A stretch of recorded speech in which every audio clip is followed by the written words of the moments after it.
আমি মোহাম্মদ মনিরুজ্জামান, ফিজিওথেরাপিস্ট, জাতীয় ক্যান্সার গবেষণা ইনস্টিটিউট হাসপাতাল, নোয়াখালী। আমি এখানে ইম্পল একাডেমিতে আছি অ্যাজ এ স্টুডেন্ট হিসেবে বেসিক ইন নিউরোপিটি কোর্সে। এখানে আসার উদ্দেশ্য হলো যে অ্যাজ এ ফিজিও হিসেবে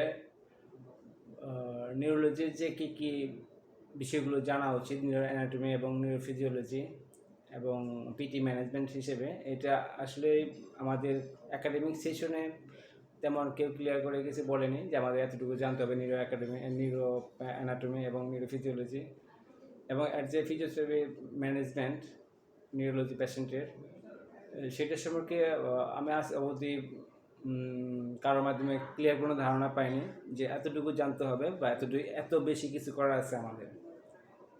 কিন্তু ইম্পল একাডেমি মুজিবুর ভাইয়ের মাধ্যমে সেটা অনেককে জানার সুযোগ করে দিয়েছেন,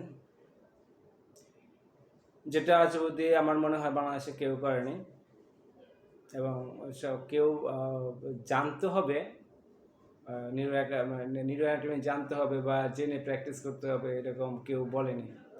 এখন যেটা আমি এখানে এসে শর্ট কোর্সে এসে সব শিখে বলছি, বিষয়টা এরকম না, কিন্তু এখন আমার মাথায় আসছে যে আমাকে অনেক কিছু জানতে হবে, নিউরো অ্যানাটমি পড়তে হবে এবং নিউরোপিটির যে পার্টটা সেটা অনেক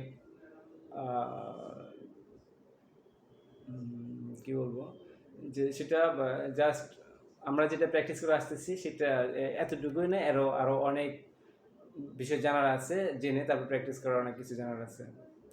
তো এতটুকুই যে এখন এখানে এসে যেটা শিখলাম সেটা হলো যে অনেক কিছু পড়তে হবে, অনেক কিছু পড়ে আমাদের যে ট্রিটমেন্ট প্রসিডিউরটা আমরা দিতাম পিটি ম্যানেজমেন্টে যেটা করতাম আমরা, সেটা এখন নতুনভাবে চিন্তার সময় এসেছে এবং জানার সময় এসেছে।